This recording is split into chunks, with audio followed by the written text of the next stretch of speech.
Chairman Tolliver, I have a message from Candlin that you can start if you like. All right, thank you. We're going to start. Can everyone hear me? Yes. All right. The Commission on Chicago Landmarks Program Committee meeting is now called to order. My name is the Reverend Richard Tolliver. I am a member of the commission and serve as chair of the program committee. I will be presiding over the meeting today. Sue Ellen Burns is also on the program committee. Commissioner Burns, will you please introduce yourself? Thank you, Reverend Tolliver. My name is Sue Ellen Burns. I'm very pleased to be serving on the program committee for the Commission on Chicago Landmarks. Thank you. Last year, Governor Pritzker signed Public Act 102-0640, making certain amendments to the Open Meetings Act so that we, along with other boards and commissions, can continue to host virtual meetings during this COVID-19 public health emergency, provided that certain conditions are met. One of those conditions is that Chairman Wong, as head of the Commission on Chicago Landmarks, determines that an in-person meeting of the Program Committee of the Commission on Chicago Landmarks is not practical or prudent. I want to make sure our virtual meeting meets all the conditions of the Open Meetings Act as amended. Therefore, I want to state, pursuant to the newly created Section 7E2 of the Open Meetings Act, that Chairman Wong determined that an in-person meeting of this program committee is not practical or prudent. Similarly, Chairman Wong decided pursuant to Section 7E5 that because of the disaster as declared by the governor, it is unfeasible for at least one member of the Commission on Chicago Landmarks or its chief administrative officer or its chief legal officer to be physically present at the meeting place, inasmuch as there's no physical meeting place. Pursuant to a resolution adopted by the Commission on Chicago Landmarks on June 4th, 2020, regarding the chairman's emergency rulemaking powers, Chairman Wong issued amended emergency rules governing the conduct of remote public commission meetings and provisions for remote public participation effective January 19, 2021. These rules were posted on the commission's website. In line with these emergency rules, today's program meeting is a virtual meeting being simulcast to the general public via live streaming. Because today's program committee meeting is being held virtually, it has been structured to minimize the chances for technical difficulties. Aside from those who have submitted either National Register nominations or landmark suggestions for consideration at today's meetings, members of the general public have been encouraged to submit written statements in advance of the meeting. Any comments received have been posted on the commission's website and are available for viewing at www.chicago.gov/CCL. Members of the public desiring to speak at today's meeting were required to register before the meeting. Individuals or representatives for organizations owning properties nominated for National Register status will be able to speak after the presentation on property if so desired. Individuals who submitted suggestions for Chicago landmark designation by the September 15th deadline communicated with staff regarding their desire to speak and will be able to do so today. The program committee is a standing committee of the Commission on Chicago Landmarks. Its main purposes are to give an opportunity for National Register nominations to be heard and for the public to make suggestions for new City of Chicago landmark designation. The committee will first review 3 nominations to the National Register of Historic Places. After this review, the committee will then go through the suggestions submitted for Chicago landmark designation. Before we begin, however, 4 members of the general public signed up to speak as of the close of business yesterday and were provided instructions regarding how to do so. I would like to call upon these people now. Please limit your comments to 3 minutes. Begin by stating your name and the association you represent, if any, for the record.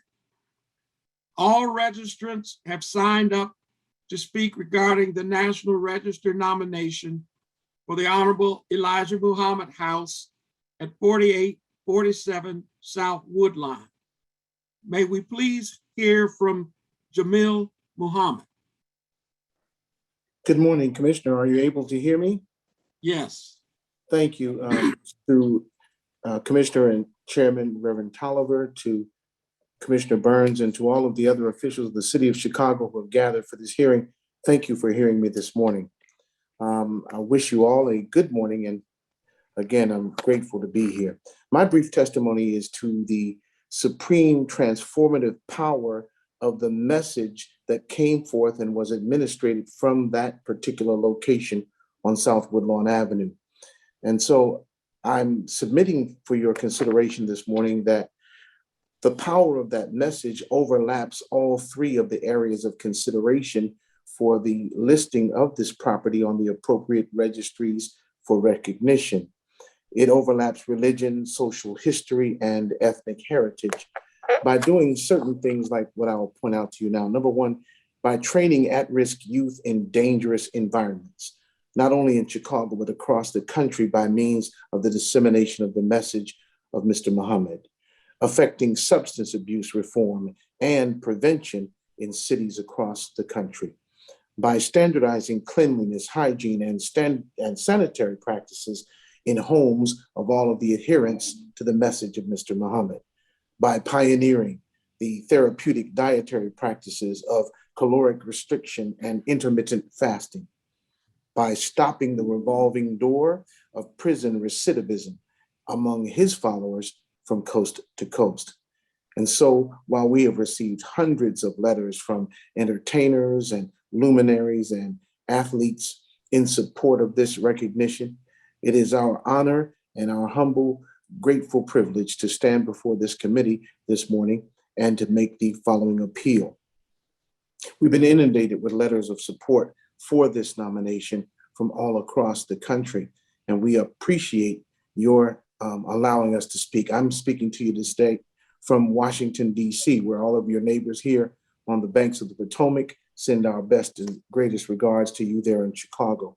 But certainly in the city of Sandburg and the city of Gwendolyn Brooks, that we know also there's a place for the powerful, transformative message of the Honorable Elijah Muhammad to be regarded as, from that place, as one of the places that firmly earns a place on the National Registry of Historic Places. Thank you for listening to our comments this morning. We hope to hear a lively discussion, and we thank you so very much. Have a good day. Thank you, Mr. Muhammad. May we now hear from Khadisha Muhammad? Good morning, everyone. Can you all hear me? Yes. I am Khadisha Muhammad. I'm a young follower of the Honorable Elijah Muhammad in the Nation of Islam. This nomination is of supreme importance to me, as I would not be here had it not been for the works and extreme impact of the Honorable Elijah Muhammad. Being young in the Nation of Islam, I've learned of him through various writings and secondary sources. But the Honorable Elijah Muhammad home is giving me the opportunity to truly know him and to be within his presence. To truly know him is to understand his impact across the globe, to understand his prevalence over 40 years after his departure, to understand self-love, Black power, entrepreneurship, and women empowerment. I am proud to be a Black woman in a world that encourages that because of him. I speak for so many within my generation who feel the same. The Honorable Elijah Muhammad worked endlessly to spread the religion of Islam across the world and raise Black people from a condition of nothing. The greats like Malcolm X, Muhammad Ali, and Louis Farrakhan all came directly from his teaching and influence. The civil rights movement grew and became what it was because of this great man. The Nation of Islam and Black Muslims are increasing in influence and power across the world, and it is because we are under the direct guidance of the Honorable Elijah Muhammad. At 17 years old, I speak for my peers when I express the overwhelming relevance of the Honorable Elijah Muhammad and that he has in social history and in today's time. You can count me and countless other youth across the world in support of this nomination. Thank you. Thank you, Ms. Muhammad. May we now hear from Amante Campbell?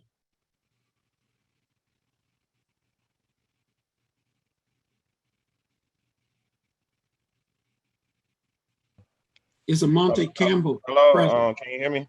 Yes. Hi, I wasn't exactly sure if I was gonna be able to talk, but I'll definitely speak. My name is Amante Campbell. I am not a member of the Nation of Islam, but I can speak to the relevance of the Honorable Elijah Muhammad's impact on social culture, especially in the Black community. I currently work as a educator and education program manager in an urban agriculture program in the inner city of Chicago. I understand that in Chicago and across the nation, we have a health disparity when it comes to the food that we eat. Mr. Muhammad's impact on especially the diet and of the culture of the Black America, especially so long ago, before it was a fad, before it was something I think that people were really talking about in the social sphere. His book, How to Eat to Live, I believe has saved many lives. Also, his impact on just bringing about a change about how people understand knowledge of self, and how they since Black people in America was taken, stripped of our knowledge, stripped of our language, stripped of our culture, how we were able, he understood the importance of knowledge of self, the importance of self-actualization, therefore bringing about a culture for Black people in America, although people had worked to take that culture away from us, was transformative, and it gave, I believe, Black Americans a sense of prestige and a place of belongingness. Finally, I would just like to say that the Most Honorable Elijah Muhammad taught a message that was unifying of religions, and it wasn't something that was that taught people to stay apart. I currently teach at St. Sabina Catholic Church on the south side of Chicago, who is headed by Father Michael Flager, and I've bear witness to his close relationship to the current leader of the Nation of Islam, the Honorable Minister Louis Farrakhan, and to see them work together in a sector of Chicago that is plagued by gun violence, to uplift not just Black people, but all downtrodden people of the world, is a direct result of the Most Honorable Elijah Muhammad's teachings. So thank you for allowing me to speak. Thank you. May we now hear from Dr. Abdullah Pratt? Can you all hear me? Yes, thank you. Thank you. My name is, first and foremost, it's an honor to come before you all. My name is Abdullah Hassan Pratt. I'm a 32-year-old emergency medicine physician and assistant professor at the University of Chicago in its Level 1 Trauma Center. My career and practice centers almost exclusively on addressing the myriad of healthcare disparities that plague the predominantly Black patient population we serve on the South Side. On top of that, furthermore, my upbringing on Chicago's South Side, personally witnessing the impact of violence, poor education, poor financial literacy, and systemic inequities has informed why I chose my career path and how I engage the underserved communities I work with. These common problems that face the Black community, as well as other underrepresented minorities, have existed and worsened since the lifetime of Elijah Muhammad, and were the focus of many of his works and contributions. Despite being questioned at the time, history has shown that his proposed and implemented solutions have now become the foundation of modern day public health. He worked to inspire self-sufficiency and a do-for-self mentality, which we as physicians now try to encourage in patients to empower their will to make changes in their own health. He encouraged a higher sense of self-esteem and self-value in interacting with health institutions, which we now implement through evidence-based practices of doctor-patient shared decision-making. At a time when the standard was 3 to 5 meals a day, he encouraged eating 1 meal a day as a core tenet of plant-based diets, which nutritionists now support heavily in the form of intermittent fasting. And during the time of Jim Crow and the fight for integration, he encouraged the Black community to desire its own hospitals, schools, banks, and institutions, all of which today are being called for at a high rate. Despite controversies over who he was, history has showed us that his methods were based in necessity. In each of the areas Mr. Muhammad advocated for, Black communities similar to my own have seen worse overall outcomes with respect to national averages. No greater widening disparity has been seen than that of the overall healthcare of Black Americans. After existing as one of the healthiest demographics of Americans following slavery, in the last 40 years, African Americans rank last in nearly every health outcome measure. Even as of recent with the COVID-19 pandemic, the deficits in healthcare resources and lack of trust in the healthcare system amongst Black people have cost many lives and dollars for the healthcare system. Nearly every nationally accredited medical body has cited a lack of underrepresented minorities, specifically Black physicians in hospital capacity, as a central factor in the disproportionate death rates of Black Americans. This was exactly what Elijah Muhammad sought to prevent and improve with his advocacy for more Black physicians, nurses, and health institutions. He was called a bigot and a racist for seeking out more Black physicians. Yet in 2015, the AAMC, which is the big medical accrediting body, published heartbreaking data showing less Black males entering medical school now than during the Jim Crow era. As a youth, these health disparities that I witnessed brought my family and I great pain, but it was the ubiquitous impact Mr. Muhammad had that gave my career direction and purpose. When my close friend died at a young age from sickle cell, it was Mr. Muhammad's teachings that drove me to wanting to prevent more similar deaths. When family members died of diabetes at young ages, it again was his teachings that drove me to want to prevent similar deaths. At the most difficult time in my life following the senseless murder of my brother, it was Mr. Dr. Muhammad. Abdullah, your time has expired. Okay. Thank you. Thank you for your time, you all. Thank you. This is all the members of the general public who signed up to speak. I'd like to give some background about the Commission's review of National Register nominations. The National Register is a federal program that recognizes historically and architecturally significant properties. The Commission gets a chance to review and comment on National Register nominations for Chicago properties because Chicago is a certified local government under the National Historic Preservation Act. After the full Commission's review, these nominations will be heard by the Illinois Historic Sites Advisory Council. We will now go through the agenda. Today, we will be considering 3 National Register nominations. I will call the name of the person making the presentation. After they are done, if property owners are present, I'd like to give them a chance to say a few words should they so desire. When your name is called, please turn on your video and unmute yourself so we can see and hear you. When the next agenda item is called, please turn off your video and mute yourself again. We would appreciate your remaining on mute unless your agenda item is being discussed so as to avoid unnecessary background noise during this meeting. The first nomination is for Outgale Gardens, Philip Murray Homes Historic District, bounded by East 130th Street to the north, South Greenwood Avenue to the east, East 133rd Place, East 133rd Street, and East 134th Street to the south, and South St. Lawrence Avenue to the west. The nomination was prepared by McRosty Historic Advisors, and John Kramer will present it. Mr. Kramer. Thank you, Commissioner.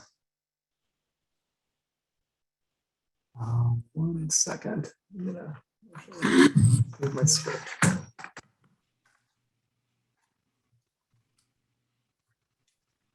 Alrighty. And Candlin, you're going to be switching the slides for me, right?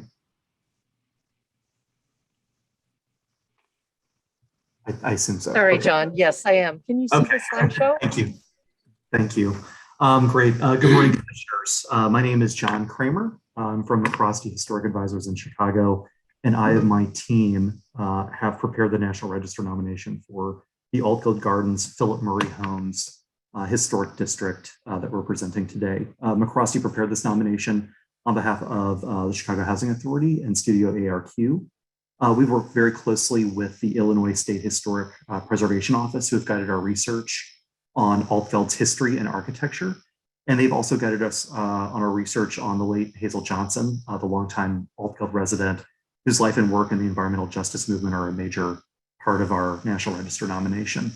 Plus some special thanks to historian Dr. Christopher Robert Reed, and also to Mrs. Johnson's daughter, Cheryl Johnson, who's provided guidance. I see Cheryl's listening in today.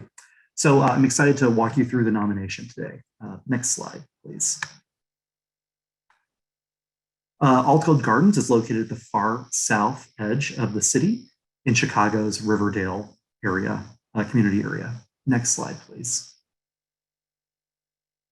Altgeld was, at the time of its construction in 1944 and today, remains a fairly remote site with a few later residential communities to its south and west, and with the Little Calumet River running along its south edge. The Lake Calumet Industrial District is located just east of Altgeld. And in fact, Altgeld Gardens was first completed in 1944 as housing for African-American defense workers working in the Lake Calumet Industrial District. Next slide. Here's a site map showing Altgeld Gardens. Visitors mostly enter the site from 130th Street up at the top right corner of the map. And it takes you from 130th Street down to a center plaza right where that white boxing Altgeld Gardens is. And then that whole plaza surrounded by parkways and row home apartment buildings. Altgeld Gardens was first completed in 1944. Philip Murray Homes to the west of Altgeld Gardens was first completed in 1953. Both developments were constructed by the Chicago Housing Authority and were designed by architects Shaw, Ness, and Murphy. Next slide. In consultation with the Illinois SHPO, our nomination proposes that the Altgeld Gardens Philip Murray Homes Historic District meets 3 National Register criteria. Criterion A for Altgeld Gardens associations with the history of Chicago's community planning and development, politics and government, and social history. Criterion B for Altgeld's association with longtime Altgeld resident Hazel Johnson, who's a founder of the American environmental justice movement. And finally, for criterion C for Altgeld's unique post-war modern architecture. Next slide.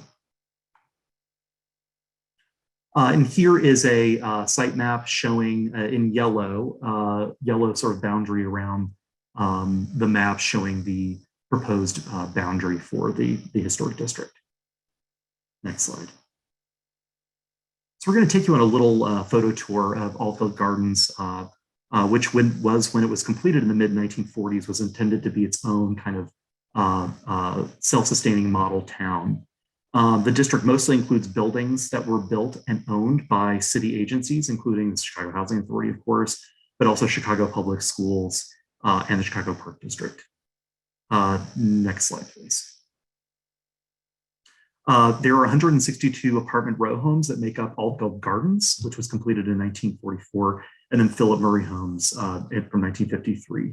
As I said before, both developments were constructed by Chicago Housing Authority and were designed by Shaw, Ness, and Murphy. In addition to Altgeld, Shaw, Ness, and Murphy were probably best known for their downtown Prudential building that's along the north edge of Millennium Park, and also some early buildings at O'Hare Airport. The Altgeld Gardens row home look is especially unique for its stepped side gables that are reminiscent of Dutch colonial architecture. And the next 2 slides, if you move forward, just show those buildings today.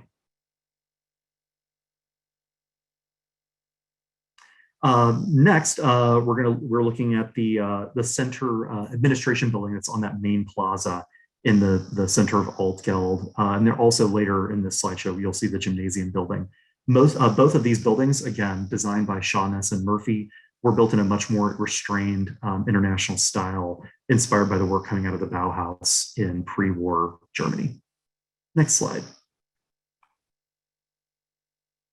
And you can scroll slowly through these, Candlin. These are all about the shops building. Altgeld Gardens' original planner set aside a portion of the center plaza area for a private retail venture. That's the shops building built in 1945, and it's always been privately owned and operated. The shops building was designed by the prominent brother architects George Fred Keck and William Keck. Keck and Keck were well known in Chicago in the 1940s and are probably best known for their work at the Chicago's Century of Progress Exposition in 1933, where they designed, and this is the last slide for shops, just hold on. And they designed Keck and Keck designed the Crystal House and the House of Tomorrow, which both can be seen in Beverly Shores, Indiana. Okay, next slide. I'm sorry, here's the center plaza. We are under the canopy at the shops building. You can see the administration building off to the left, and you can see that great Koo designed public library and resource center to the center right. Next slide. And here's the gymnasium that I mentioned earlier that's just to the south of the center plaza. Next slide. Altgeld Gardens also houses public school buildings built by Chicago Public Schools, including the site's original high school building. This is School Building C, built in 1944. Next slide. And also the newer high school building. This is Carver High School that was built in 1948. These historic schools were all designed by architect John C. Christensen, architect for the Chicago School Board. If you're familiar with the enormous Chicago Vocational High School in the Avalon Park neighborhood that you can see from the Chicago Skyway, that's one of John Christensen's best known works. Next slide. Here's another good view of the Carver High School. Next slide. There are also two church buildings in the Altgeld Gardens community. This one was built in the 1950s. This is the United Church of Altgeld Gardens. And then next slide. And then this is the Our Lady of the Gardens Church, which has an attached school and gymnasium. The church was built in 1952 and was designed by Ito Belli, Belli and Belli. They're probably best known for their work on very unique mid-century hospitals and churches, Catholic churches in Chicago. So as you can see from this photo tour, Altgeld Gardens, the Altgeld Gardens Philip Murray Homes Historic District is a collection of some great mid-20th century architecture and planning by some of Chicago's best known architects. Next slide. Altgeld's important for its architecture and design, but it also helps tell the story of the complicated relationship, complicated public housing story in Chicago, and specifically Great Depression, New Deal, and World War II era housing policies affecting Black Chicagoans. More specifically, Altgeld Gardens stands apart as the largest permanent public housing project built for African-American defense workers in the United States at a time when racial segregation was the unofficial rule in American cities like Chicago. So again, this is the largest permanent public housing project built for African-American defense workers in the US in the 1940s. New Deal federal public housing policies drove the creation of the Chicago Housing Authority, established in 1937. And the purpose of the Chicago Housing Authority was to seek out sites in the city for new housing, demolish what was there, build new housing using local architects and planners, and then CHA was then to operate these new communities. It's important to know when looking at the stories of sites like Altgeld Gardens that while segregation was not an official policy in public housing at the time, it was federal policy for local housing agencies like Chicago Housing Authority, that the racial composition of federal housing projects like Altgeld should reflect the racial composition of the neighborhood. So neighborhoods, if it was segregated by race, as this area was, then so were the public housing sites like Altgeld. And that was called the neighborhood composition rule. Next slide, please. Public housing policy in America changed nearly overnight in 1940 when the United States government began to put itself on wartime footing. So, and in fact, starting in 1940, which was of course a year before World War II, we entered World War II, the United States government prohibited construction of any new public housing in the United States unless it was to house defense workers. So they anticipated that war was coming and began these public housing policies. So in Chicago, there were 5 wartime defense worker housing sites built. Francis Cabrini, Lawndale Gardens, Bridgeport Homes. And then the next slide, got 2 sites that were built specifically for African-American war workers. Robert H. Brooks, which has been heavily altered, but it's still there. And then of course, Altgeld Gardens. So it's amazing that all 5 of these wartime sites still exist. Next slide. Altgeld Gardens location next to the Lake Calumet Industrial District tells us why this site was built here. It was very close to the steel mills and the wartime industries. Just above this photo, you can begin to see Lake Calumet there. And this was supposed to be the intended employer for families living at Altgeld Gardens. Next slide.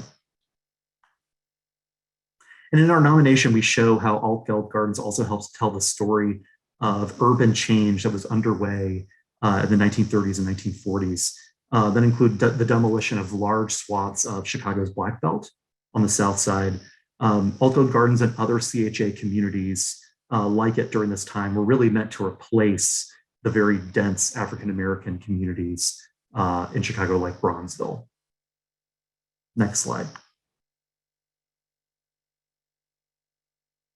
So this is an aerial view from 1930 of the Lake Calumet Industrial District. Altgeld Gardens wasn't built yet, but it's basically like just below this image.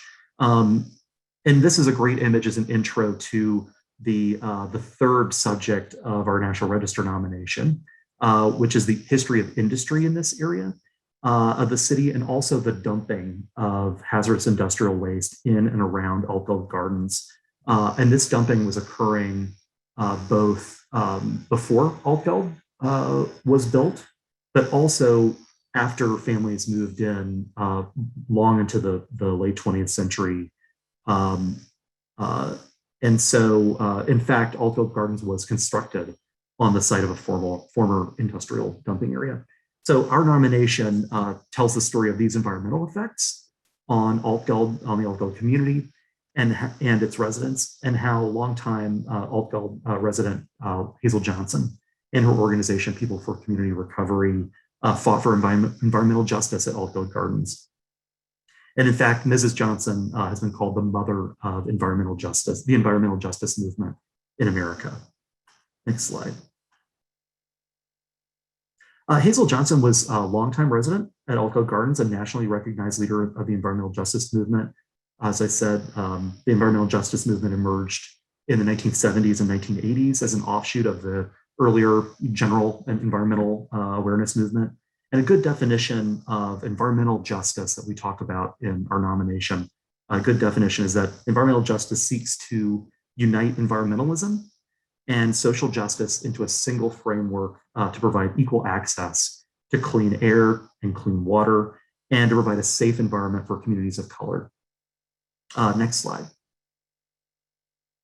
Mrs. Johnson was born in New Orleans in 1935, moved to Chicago in 1955, and in 1962, she moved to Altgeld Gardens with her husband, John Johnson, and her children.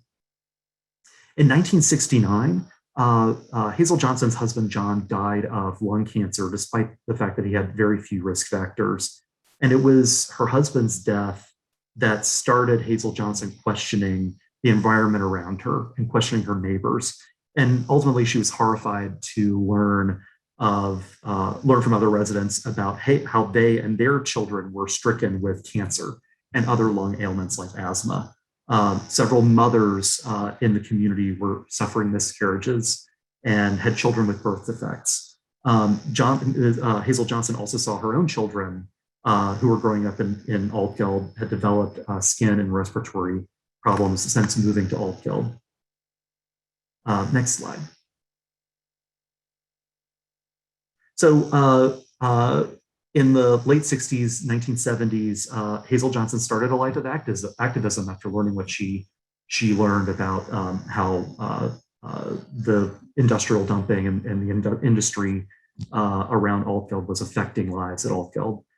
So she gained a seat on Altgeld's local advisory council. She ultimately went on to form the organization People for Community Recovery, which was and is, it remains, a grassroots organization located at Altgeld. This is a picture of the sign. You can see this is the shops building where People for Community Recovery's office once was. Ultimately, People for Community Recovery's first victory was that they forced CHA to fix leaking roofs and peeling paint. But ultimately, the organization grew into a major environmental advocacy organization with a national impact. And Mrs. Johnson came to see clearly at Altgeld what civil rights activists have called environmental racism, and which we outline in our nomination. And environmental racism is defined as discrimination in environmental policymaking, enforcement of regulations, the siting of waste facilities and polluting industries within or near communities of color, and also the exclusion of minorities from environmental decision-making. Hazel Johnson became a national leader in bringing these discriminatory policies and structures to light and to help reform them. Next slide, please. So you can move a little slowly as I go through. There's sort of a laundry list of, or a big list of successes that Hazel Johnson had in her career that we outlined in the National Register nomination. She basically made environmental justice her life mission. So she, as I said before, she and other residents formed People for Community Recovery, and PCR is still around, and Cheryl Johnson, who's listening in, currently heads that organization. In 1985, she lobbied Mayor Harold Washington in the city of Chicago to install safe water and sewer lines to Maryland Manor, a neighborhood right next door to Altgeld. In the 1980s, she fought the building of new landfills in Southeast Chicago. She lobbied CHA in the city of Chicago to abate asbestos at Altgeld Gardens and other hazardous substances. And you can see here, actually, if you hold right here, in 1992, she participated in the UN, the United Nations Conference on Environment and Development, known as Earth Summit in Brazil. And her efforts helped bring about this executive order that we're seeing. Mrs. Johnson's in yellow, third from the right in this picture.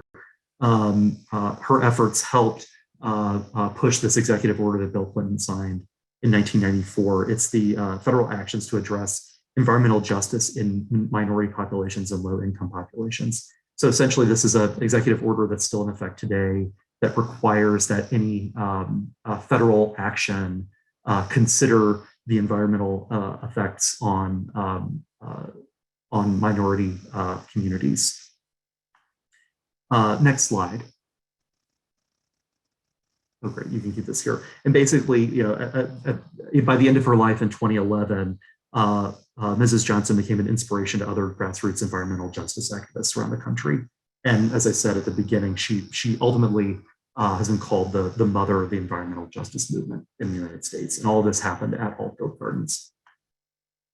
I'm ending the slideshow at the Shops building, where the architecture, the social history, and activism pieces of this historic district nomination come together. Not only is the Shops building important as this beautiful modern Keck and Keck design modern retail building, but it also housed Hazel Johnson's offices for People for Community Recovery for many years. And next slide. And then since the 1960s, this outdoor breezeway at the Shops building has been used by Altgeld residents as a memorial wall with the names of those at Altgeld who have lost their lives due to violence or from pollution-caused illnesses. Next slide. Thank you so much for listening. We're really excited that this nomination is moving forward. It's been a long time in the making. I understand that representative from Chicago Housing Authorities here to speak. I know Cheryl, I believe Cheryl signed up to speak too. In the meantime, I'm available if there are any questions. Thank you. The only other committee member here is Commissioner Sullivan. Do you have any comments or questions? No questions, just really delighted to see this project being nominated. Thank you, Hazel Johnson and Lo, for everything that you have done to help continue the effort to put a spotlight on this wonderful community, and to everyone else who's been involved with the project. Thank you. It's very exciting. Did any of the residents or parties owning property in this district wish to speak today? If not, I will call on a vote whether to recommend listing on the National Register for this building to the full commission. Yes. Thank you. I vote yes. So that is the vote. Thank you. Thank you so much. The committee's recommendation for this nomination will be considered by the full commission at its meeting on October 7th, 2021. The next nomination is for Remova Theater, located at 3508-3518 South Halsted Street. The nomination was prepared by McRosty Historic Advisors, and Shannon Winterhalter will present it. Shannon. Hi, can you all hear me? Yes. Okay. I'll just wait for the presentation to come up. Thank you, Commissioner, and thanks everyone for having me this morning. My name is Shannon Winterhalter. I'm an associate with McRosty Historic Advisors, and I'm joining you today to present the National Register nomination for the Remova Theater. Next slide, please. So some of you might already be familiar with the Remova. It was designed in 1929 by architect Meyer O. Nathan. It's an atmospheric style theater and long served as the Bridgeport Neighborhood's first run movie theater. And its attached commercial block, which you can see here in the photo, has been home to numerous neighborhood businesses over the years as well. The Remova is being nominated to the National Register under Criterion C in the area of architecture. Its period of significance is 1929, and it is being nominated at the local level of significance. Next slide. So just to orient us, the Remova is located in the Bridgeport neighborhood, which is on Chicago's near southwest side. We're about 3 miles south of downtown. Next slide. And to zoom in a little further, you can see where the Remova is located on South Halsted and West 35th Street, kind of on that central thoroughfare and commercial center for the neighborhood. Next slide. And zooming in a little closer, we have the National Register boundary for the Remova outlined in red, encompassing the major components of the building. So we have the auditorium, which you can see comprises the western half of that area, and then the commercial block and the lobby of the theater along South Halsted Street on the eastern side there. And the surrounding area is densely developed with commercial buildings along Halsted and 35th, with more residential blocks surrounding the outer areas. And just a little bit of background on the Bridgeport neighborhood in this area. It's historically been characterized by its working class population, in addition to being one of the largest concentrations of Lithuanian immigrants in the city of Chicago and at one point in the country. And the Halsted Street actually quickly became kind of this commercial center for the Lithuanian community in the neighborhood, and was once at one point known as the Lithuanian downtown. And we can move to the next slide. So to start, I wanted to talk about the site on which the Remova is located. It has somewhat of an unusual story. You can see here we have a couple of Sanborn fire insurance maps The first map is from 1912, and outlined in red there is the area that the Remova Theater would eventually occupy. In 1912, a one-story commercial block was developed there, and that building was actually partially reused in the construction of the Remova. So another story was added, and then the building was kind of refaced to create a more cohesive unit, in addition to the construction of the lobby and the auditorium. And then we have this map from 1950 showing the eventual construction of the Remova. And it's interesting to compare these two maps. You might be able to see on the 1912 map that the building to the north and then a few buildings to the south of that original commercial block, there are two buildings that are labeled motion pictures. And those would have been kind of smaller retail storefront, kind of Nickelodeon theaters that only had the capacity for a few hundred patrons. It would have been more typical for a working class neighborhood to have these buildings. So when you compare that to the Remova and just the sheer footprint, you can imagine the impact that would have had on the neighborhood and how new that would have been. And we can go to the next slide. So to talk about the origins of the theater, the theater was the idea of a prominent local businessman, Jacob Masculinus. Sorry for the Lithuanian pronunciation there.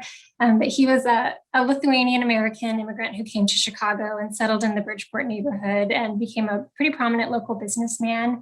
And his idea was to build a theater with the scale and presence of other first-run movie theaters that he was seeing pop up around the Chicago area and in other cities across the country. And because he was a Lithuanian immigrant, a Lithuanian American, and this was in a prominent Lithuanian neighborhood, there was a naming contest for the theater, which is where the Remova's name came from, which means peaceful place or serene place in Lithuanian. The theater was planned to have 1,200 seats, which was much larger than any of the storefront theaters that were in the neighborhood at the time. And inside it was equipped with the latest technology, including Vitaphone sound systems for playing talkies or newly popular movies with spoken dialogue. And it was also finished in the most popular style and architectural ornamentation that movie theater design had to offer at the time. Which was the atmospheric style, which I'll discuss in just a moment. But the interior and the exterior was also decorated with this very opulent Spanish Revival and also classical Revival inspired ornamentation. And just like the developer planned, the Remova really proved itself as a gem of the neighborhood early on and continued to do so for decades after that. We can go to the next slide. So just to touch on quickly, the atmospheric style, like I said, this was really a new kind of theater for the Bridgeport neighborhood. So to look outside of Bridgeport and see other atmospheric style theaters at the neighborhood scale, we have the Music Box Theater, the Patio Theater, and the Gateway Theater. And the Music Box was actually known as kind of a sister theater for the Remova. These all opened around the same time and were designed with an atmospheric style theater in mind.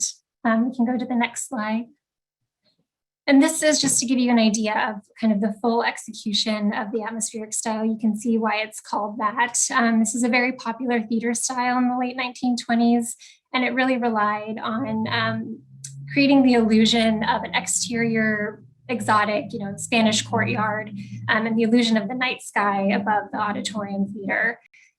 So you have things like faux building fronts, exotic scenery, intricate design details like polychrome plasterwork throughout the theater, and also different lighting techniques to kind of enhance that illusion of the night sky optical illusion in those theater buildings. The next slide.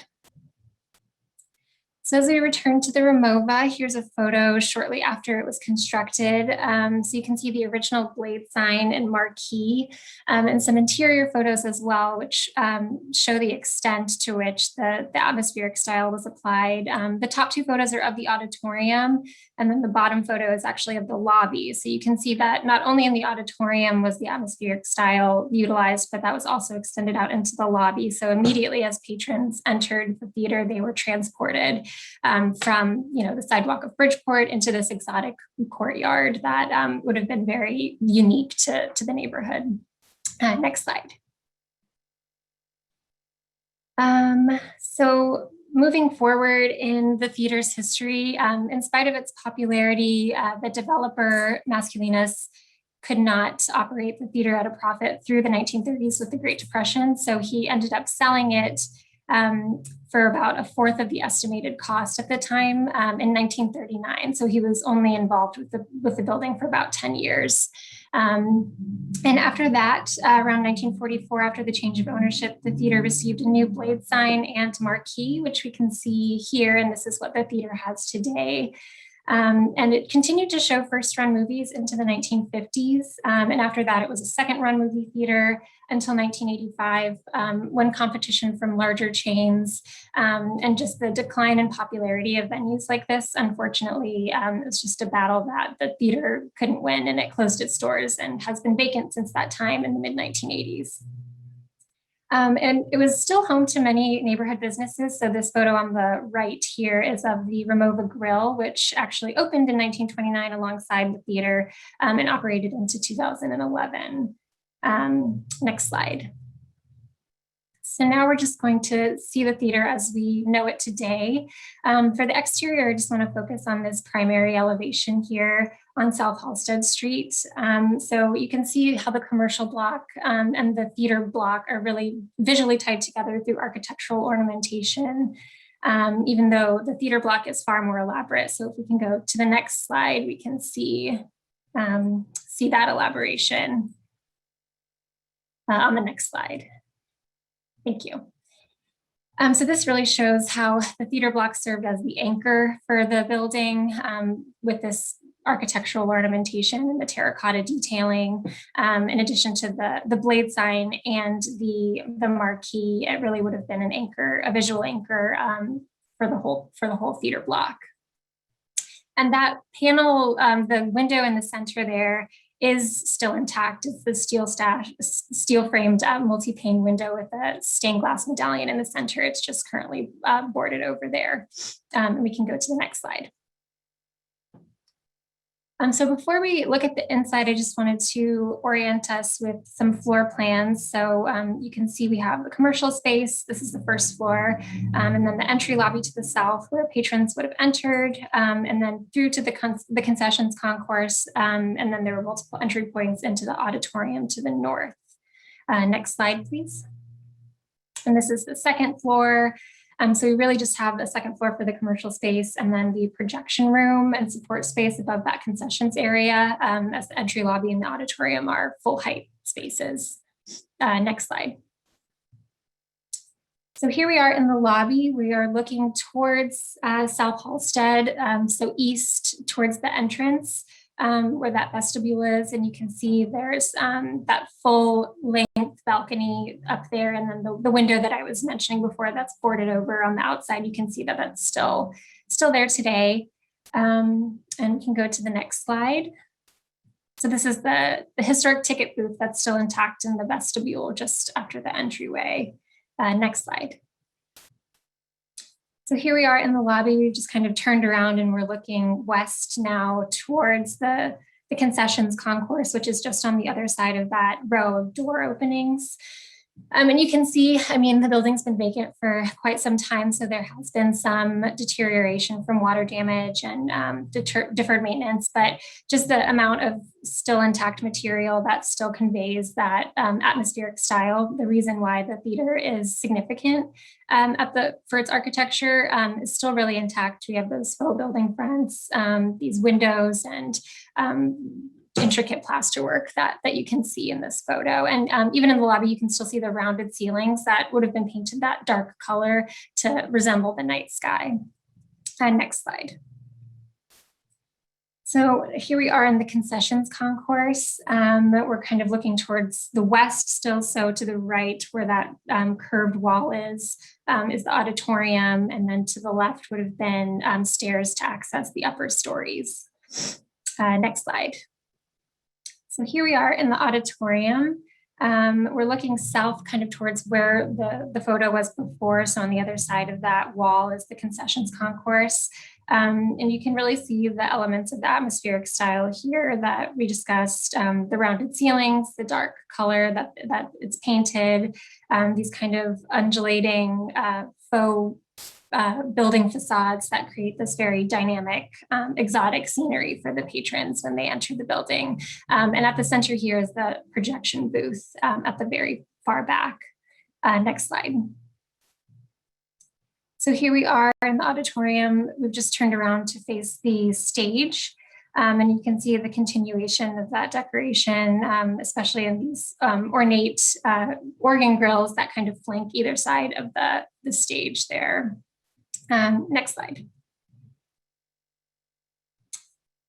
So here's one of the side walls of the theater, the west side. And if you go to the next slide, this is the other side on the east, and you can see the continuation of that. The facade, there's a real commitment to this exterior courtyard appearance, from the tile roofs to these little balconies and the twisted columns on the arcades on the sides here, just really create that atmosphere for the patron when they enter. Next slide. And here's just a close-up of some of the details that you might have been able to see in some of the larger photos, because the theater is such a large space. But we have, from windows with sashes to these wrought iron balustrades and things like that. Next slide. So leaving that dramatic space, we're just gonna take a walk through the commercial block quickly. So like I mentioned, the theater was vacant since 1985, but these spaces have been used since then. So there has been some updates that have been made to them. So this is kind of a typical layout of the first floor. It's kind of been opened up a bit, but you can still see the recessed entryway where the original storefronts would have been located. Next slide. Thank you. And this is kind of just a typical layout of the second floor as well. So very open floor plan.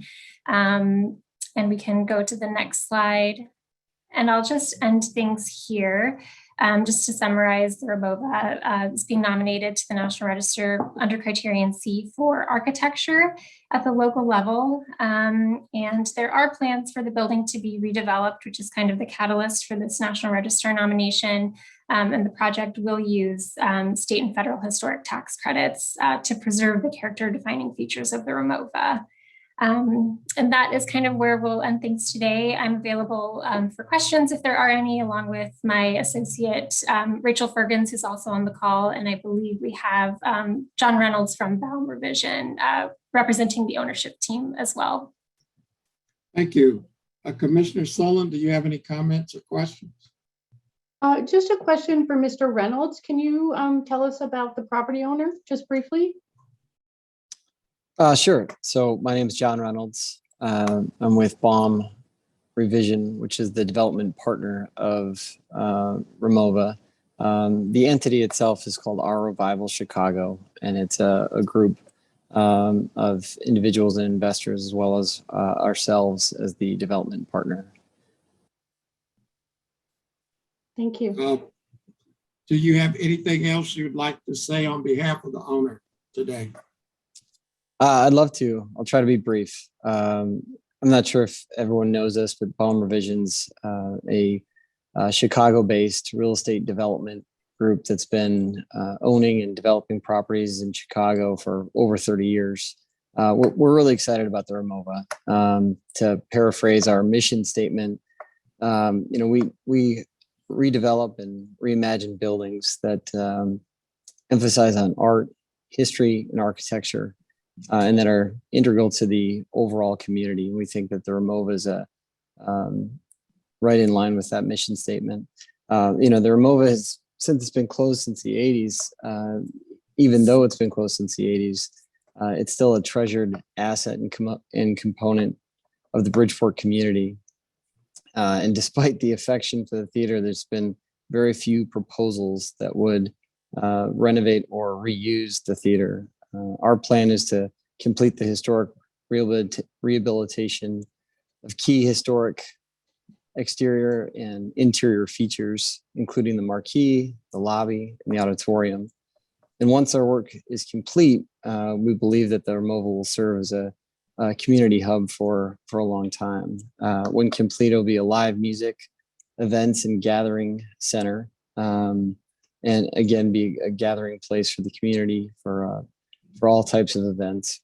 And as mentioned, we are going to seek historic tax credits, and listing the Remova on the National Register is a requirement of those tax credits.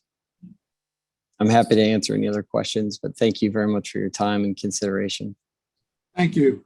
I'll now call for a vote on whether to recommend listing on the National Register for the building to the full commission. Yes. And I say yes, so the vote carries. Thank you. The committee's recommendation for this nomination will be considered by the full commission at its October 7th, 2021 meeting. The next nomination is for the Honorable Elijah Muhammad House, located at 4847 South Woodlawn Avenue. The nomination was prepared by RG Collaborative, and Sanford Garner will present it. Mr. Garner.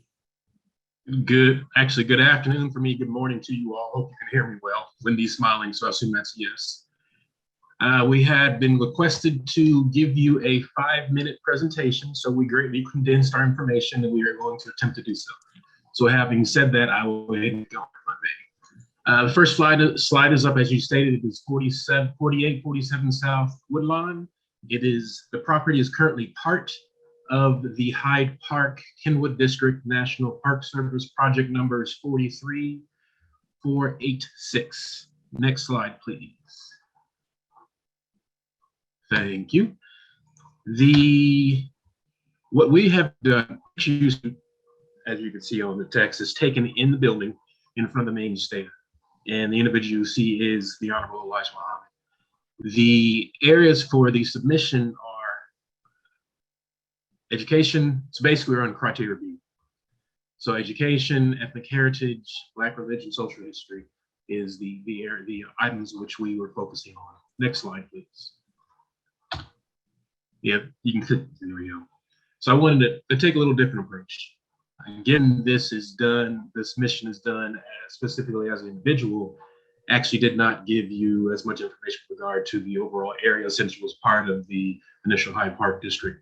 So trying to focus on the Elijah Muhammad. As you see, he was born in Elijah Pool in 1897 in Georgia. You see his parents. Next slide, please. His parents were sharecroppers. Actually, Katie can actually go ahead and put all these up at the same time. So you can click the next one as well. Elijah Poole, he left home at age 16, which was in 1907. And at that point in time, he eloped and married Clara Evans.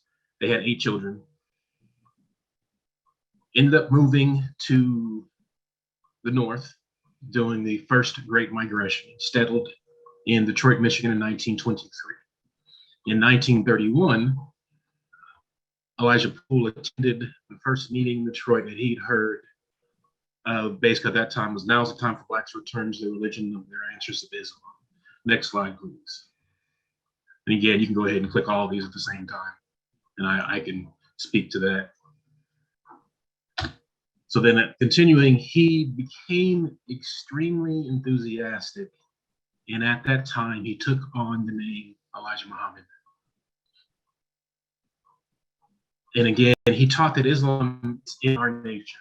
And in fact, he said it's not a religion, but it truly is a way of life.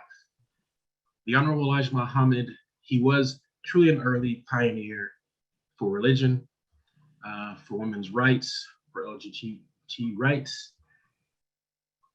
and which actually is it's really fascinating. And I have to digress a bit. Working on this project has been truly fascinating. I have to admit, I knew some general information about the Honorable Elijah Muhammad, having had the opportunity to work with Winnie Muhammad, who will speak towards the end, have learned so much, and even my appreciation I had previously has grown leaps and bounds. So I'm so thankful for the opportunity. Again, continuing, he said he moved to Chicago in 1934. And then in 1952, that's when the Honorable Elijah Muhammad purchased the property 4847 South Woodlawn, and this became his home. And he remained here until 1974, just before his passing in 1975. Next slide, please. So I'm going to go ahead and talk about the property itself. What you see is an area of the property. You're looking at the arrow and you are facing the northeast. The structure was built by Frost and Granger in 1902. It was originally designed for William French Burroughs and his wife. Next slide, please. What you see here, they're labeled, you see the one on the left is a view from, there's a primary facade from Woodlawn. The picture on the right is from the rear. One thing I'll mention quickly about the architecture, since I'm an architect, a developer, and also preservationist, is you see the porte cochere on the image on the left, on the right-hand side. And again, at the image on the right-hand side, you see the rear porch was actually, we didn't talk about too much in the presentation, becomes very important with regard to how the Honorable Elijah Muhammad promoted the Eat for Life, healthy eating, and had many of his dinners in the building. Next slide, please. What I should also add, you can say here, is that the house, probably considered a Jacobean revival. The property sits on 0.4 acres. It was 7 bedrooms, 6 bathrooms, and mostly plaster walls, wood floors, plaster ceilings, et cetera, et cetera.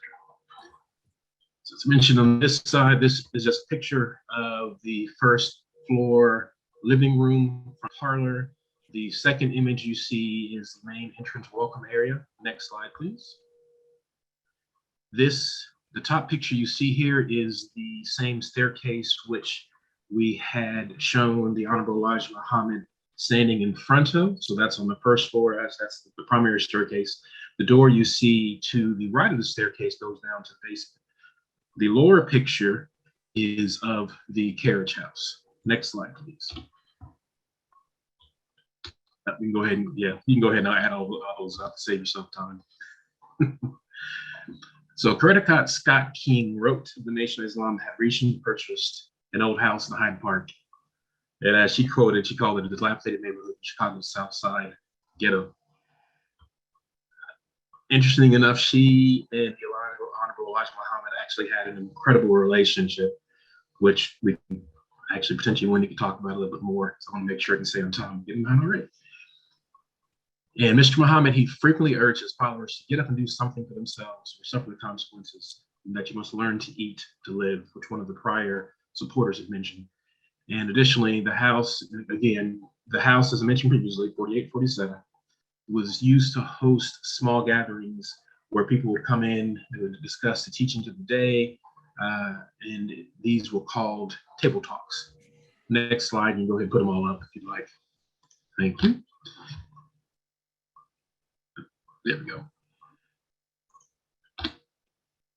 So individuals who came, one, as you see, is the civil rights activist Dick Gregory. He credits Mr. Muhammad for helping African Americans understand and improve their diets.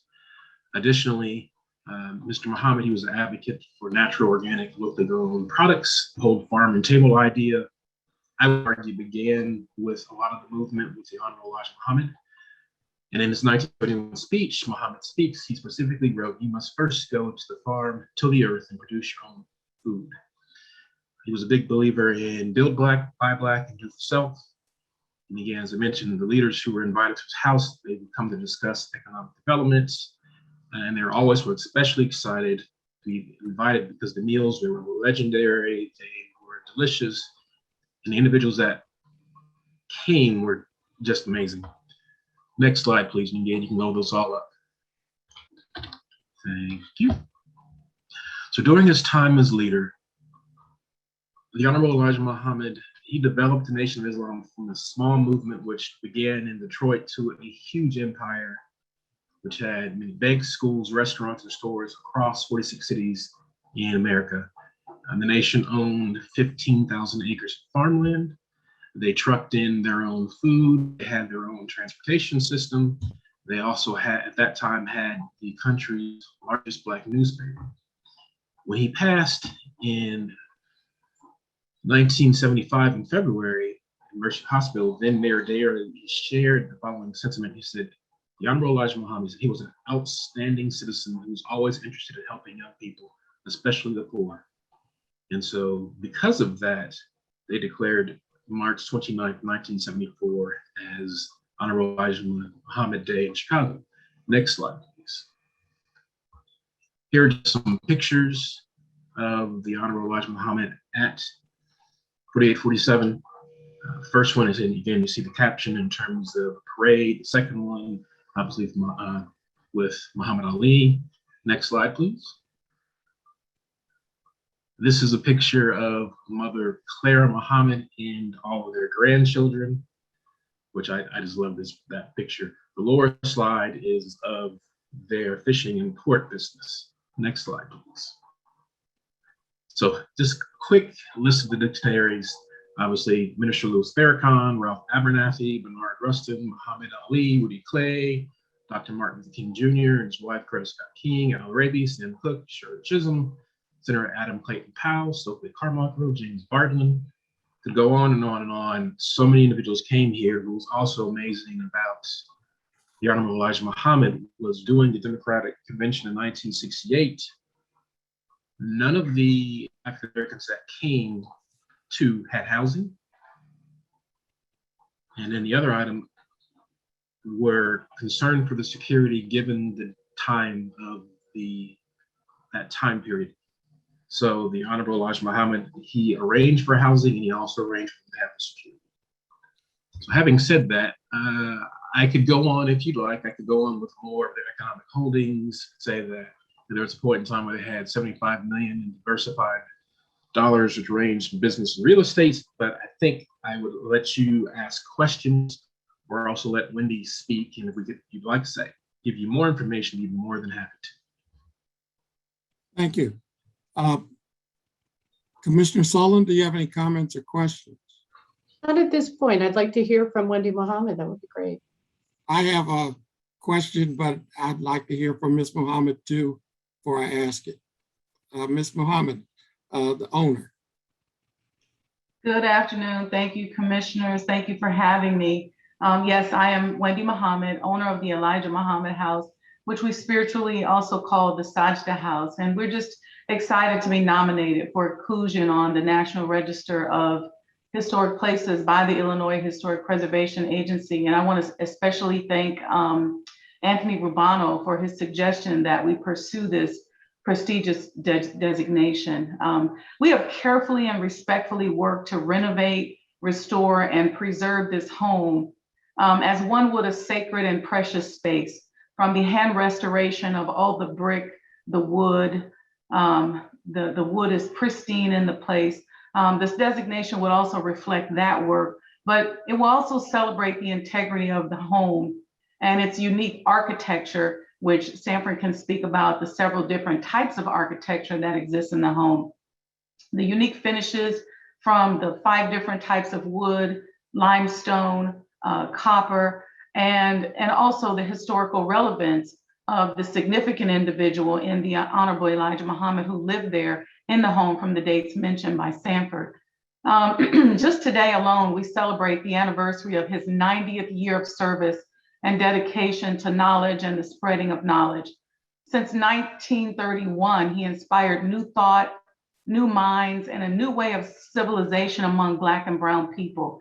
And this historic home is the single most important piece of property in modern day Black history. And as you saw some of the people that Sanford listed there, the list goes on, and the history that is there in the home that we've been able to find evidence of from some great people like Senator Adam Clayton Powell, of course, Reverend Dr. Martin Luther King, Judge Thurgood Marshall, Dick Gregory, James Baldwin, Mother Tynetta Muhammad, Muhammad Ali, Malcolm X, Mrs. Betty Shabazz, Kwame Ture, Ralph Abernathy, Wilma Rudolph, James Brown, Sam Cooke, members of SNCC, and as Sanford mentioned, the Black delegates from the 1968 convention. And that's a short list. And there's no other space where that many historic African Americans have graced the floor in North America at all. And as a business developer and consultant, I've traveled around the world developing businesses, coaching and consulting executives and leaders, utilizing the mannerisms, conduct, and mindset that I've learned from the Honorable Elijah Muhammad. Like many, I've benefited from success in life by practicing the way of civilization that he demonstrated from this home. I'm a firm believer that we must begin to control our culture and tell our own stories so that our children are able to pass on information. And as we mentioned, you've seen so much in the presentations, over 500,000 Black people migrated to Chicago during the Great Migration, and many iconic members of that movement lived in homes that should now be recognized as landmark. Our goal is to really showcase this property, not only the architectural aspect of it, the transformative training, so that Chicago is no longer known as the vortex of Black violence, because we really are inheritors of a diverse and rich culture that was developed by dedicated and determined influencers like the Honorable Elijah Muhammad, whose experiences and lifestyles continue to shape our future and actually offer solutions to many, many of the problems we face today. So from religion, social history, ethnic heritage, I agree with the Illinois Historic Preservation Agency and with the hundreds of people from around the world who have written letters, posted on social media, signed our petition of support that the Elijah Muhammad House should be included on the National Registry of Historic Places. Thank you. Commissioner Sullivan? I don't have any questions, just a comment, which is it's really inspiring to consider what's occurred in this building.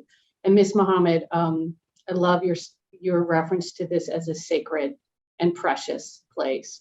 So I'm in full support of this nomination, everything that it means today and the precedent it sets for other sacred and precious spaces to the Black community in Chicago. So thank you both for your efforts. Thank you, thank you. I have a couple of questions and a comment. When was the house next door that is occupied by the Honorable Mr. Farrakhan, when was that constructed? 1974. So did the Honorable Elijah Muhammad never lived in that house? He did live there. I believe it was a little less than 2 years. He did live there. He spent the bulk of his time in the house that we're talking about today. And those houses that Mr. Muhammad, Elijah Muhammad, constructed on 49th Street for some of his children, were they constructed at the same time? They were constructed. Yes, they were constructed after the home next door. And he built those houses really as an example because he really wanted Black people to be able to have a new way of life, to think differently, to think beyond some of the housing projects. And so he said that those houses were an example of what people following that way of life could be able to have if they just continue to do good and do for self. 18 years ago when I live in Kenwood, and 18 years ago when I was looking at houses, one of those homes was for sale. And I remember going inside and looking at it. It was definitely unique inside. Yeah, very beautiful. My memory slips me, it was either the winter of 68 or 69. I was a graduate student at the Episcopal Divinity School at Harvard University in Cambridge, Mass.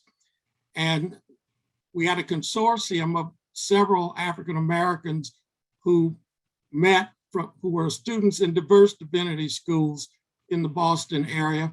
One of our interests was how could we make an economic impact on the Black community as part of our ministries. And we were invited to Chicago from Boston to meet at the home of the Honorable Elijah Muhammad. And if I had been, if we'd had a meeting together, I would have shown you this plaque, which you can't. I can't see it, Reverend Tolliver. Oh, well, anyway, it's a photo. I'll reach out to you so that I can see it. Is that a picture of you at the house? Yes, it's a picture of our group at the house. I have that picture. You have that picture. The final call. Well, I'm in that picture. And it says these Christian ministers, we weren't ministers then, we were divinity school seminarians from Boston came out to meet. And we really wanted to talk about your entrepreneurial economic self-development activities. He gave us, and you can't see this either, but this is the book Message of the Black Man, Message to the Black Man in America, and he signed it to my brother, Richard Tolliver from Elijah Muhammad. So I have both of these. I've been in the house and was inspired myself, having developed over $106 million in affordable housing in Washington Park as part of my commitment to economic self-development, inspired by the models of him and other people who preceded me. So definitely there's that impact. Thank you for that testimony. That's beautiful. I would now entertain a vote to whether to recommend the listing of this house to the full commission. First, I want to thank you for that story, Commissioner Tolliver. That was really lovely. Thank you for sharing with all of us. And yes, I vote yes. Thank you. I vote yes, and the vote is carried. The committee's recommendation for this nomination will be considered by the full commission at its meeting on October 7th, 2021. This meeting will be held virtually, and details regarding the meeting will be posted at the commission's website at www.chicago.gov/CCL. After the October 7th meeting, the commission's recommendations will be sent to the Illinois Historic Sites Advisory Council, which reviews National Register nominations for the entire state. Now the program committee will hear the suggestions and receive suggestions of the staff for new landmark designations since our last meeting on January 26, 2021. The program committee will hear statements concerning 17 of these 20 properties. I will read the remaining 3 suggestions from individuals who were not able to attend today. I will announce each suggestion and call on the person who submitted it to identify themselves and the organization they present, if any, and then make a brief statement regarding the suggestion. Please try to keep your comments and presentation, if any, to approximately under 3 minutes. We're going to hold you to that. And when your name is called, please turn on your video and unmute yourself so we can see and hear you. When the next agenda item is called, please turn your video off and mute yourself again. We would appreciate your remaining on mute unless your agenda item is being discussed so as to avoid unnecessary background noise during the meeting. Please be aware that no decisions concerning Chicago landmark designations will be made at today's meeting. I will read the suggestions one by one. The first is the Dr. Donda West and Kanye West residence located at 7815 South Shore Drive. Person suggesting it is John Rodizno. Is he present? Hello, can you hear me? Yes. Hi, my name is John Rodezno. I'm a drafter at My Cabin. We are a design build company based in Bellevue, Washington. And today I'm here to suggest the Dr. Donda West and Kanye West residence located at 7815 South Shore Drive, Chicago, Illinois 60649 to the Commission on Chicago Landmarks. Next slide, please. The Dr. Donda and Kanye West residence is located within the community area of South Shore, which lies in Ward 7. The residence shares its property line and adjacencies with Rainbow Beach Park to the northeast, along with the dwelling's primary entrance directly facing South Shore Drive. The residence also predates many of the mid-rise residential apartment buildings that currently make up the majority of the surrounding structures to the site. Next slide, please. The suggested building for Landmark is located at 7815 South Shore Drive, Chicago, Illinois The architect / builder for the Dr. Donda and Kanye West residence is unknown. As it was built in 1905, the structure is dated at 116 years old, though additional historical records research would be required to verify. Although this residence fails to meet the criteria of being an example of exemplary architecture or the work of a significant architect or builder, this gable front folk house from the earliest 20th century makes up for it by meeting other designation criteria. The building's historical importance lies in its association with a significant person or persons who significantly contributed to the architectural, cultural, economic, historic, social, or other aspect of the development of the city of Chicago. Next slide, please. Here, I have listed the criteria for proposed designation of Chicago landmarks, recognizing that proposed designation must meet at least 2 of the landmark criteria. I'm citing criterion 1, example, value as an example of city, state, or national heritage, and criterion 3, identification with a significant person, as a criteria for this proposed destination of Chicago landmarks. Next slide, please. Summarize, please. Is that it? Your 3 minutes is up. Yeah, that's it. All right, thank you. Thank you. Much. The next is Monumental Baptist Church, 729 East Oakwood Boulevard. The suggestor is Wanda Power.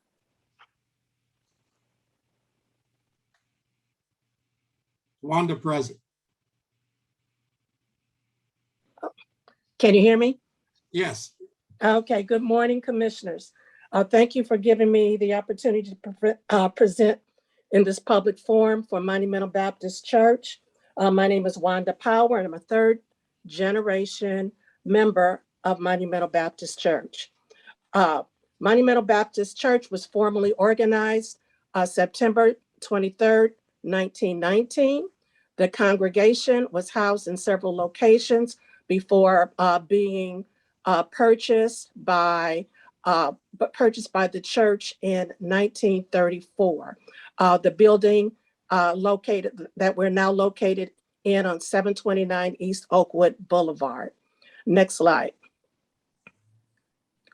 Monumental Baptist Church was built in Brownsville over 122 years ago by Patton, Fisher, and Miller, were the architects commissioned to design and build the new church structure for Memorial Baptist Church. It was completed in 1899 for $40,000.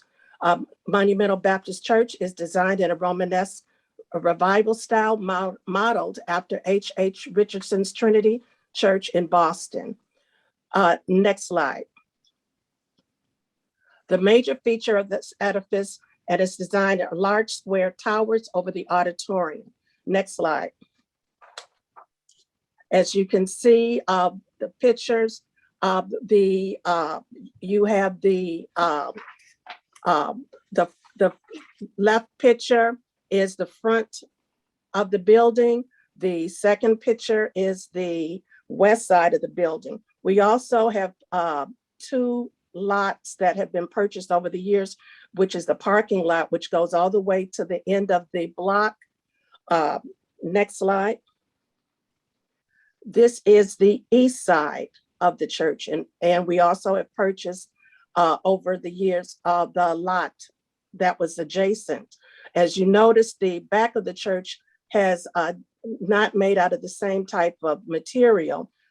At that time, they did not use the same brown Marquette stone as they did in the front of the building. Next slide. These are close-up views of the 2 towers that we have. Next slide. These are the original organ pipes that are in the center of the church. And the picture to the right, you see the chandelier for the dome ceiling. This is a brass chandelier. Next slide. This is an inside look. You can see the windows on the west side of the church. Next slide. This is a picture of the 3 arches that are on the south wall of the church. The east arch has a mural. The west arch has the mural, and the center has the pipe organ pipes over the pulpit. You have 30 seconds. Okay, we have had several leaders who have come, been visitors of our church: Coretta Scott King, Jesse Jackson, President Barack Obama, Ronald M. Morgan, Lift Every Voice and Sing. Monumental has also been a host of many of community meetings. We also had the biggest credit union, which started in 1941. And we also were one of the first churches that hosted Handel's Messiah with William Warfield as the soloist who sung at our church for 25 years. Thank you. Can you please, thank you. Great. Okay. James R. Thompson Center, 100 West Randolph.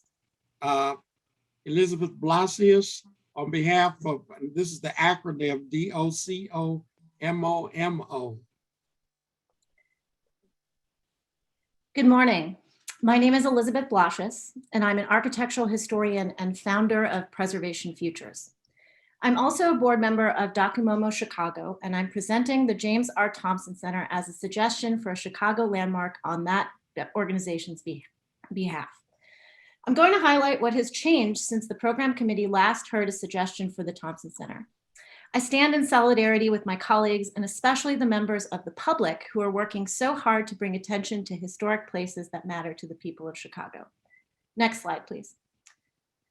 The James R. Thompson Center has been previously suggested by Landmarks Illinois, Preservation Chicago, and the James R. Thompson Center Historical Society. This suggestion on behalf of DocuMomo Chicago is an addition to that public record. You know this building. Why? Because it's a landmark.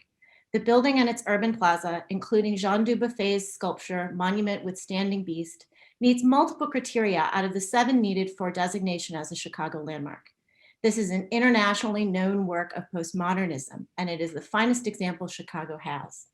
The Thompson Center also meets the additional integrity criteria needed for landmarking. In July, the Historic Preservation Division received a final draft of a National Register nomination for the James R. Thompson Center from the Illinois State Historic Preservation Office. It is regrettable that this nomination was not presented with the others this morning. Once the building is listed on the National Register, it will be the first building in the postmodern style in Chicago and the first in Illinois included in our nation's official list of historic places worthy of preservation. Next slide, please. This is a pivotal work by Helmut Jahn, a master of innovation in architecture and engineering. Jahn died in May. There will be no more buildings designed by him, making his works a limited resource. This is a landmark. Everyone here knows this.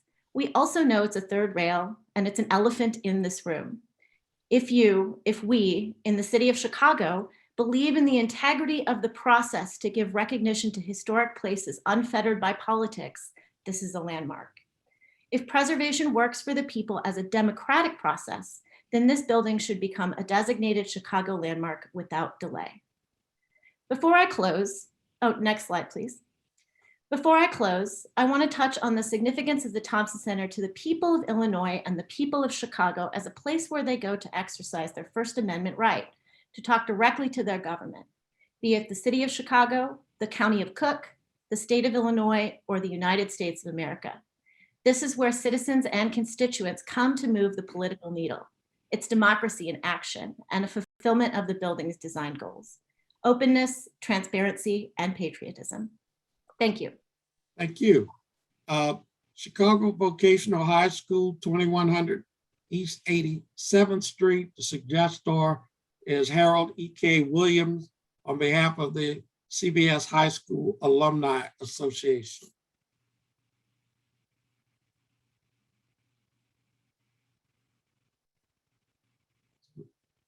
Mr. Williams present? Chairman, Mr. Harold Williams is not present. Thank you. Ethel Payne House, 6210 South Troop by Tammy Gibson. Suggested. Hello, everyone, and thank you for the opportunity. My name is Tammy Gibson. I'm a Chicago Black History Traveler, and I am suggesting the Chicago landmark for Ethel Payne. The house is located at 6210 South Troop. The construction was 1894. The home is a total of 700 square feet with 2 bedrooms and 1 bathroom. And just to give a brief history about Ethel Payne, she was born August 14, 1911. She was a trailblazer, journalist, and she was known as the First Lady of the Black Press. She attended Lindblom High School. Payne was devoted the rest of her life, her entire life, to the career of racial injustices. In 1951, she was a reporter for the Chicago Defender. Payne asked tough questions some reporters were afraid to ask.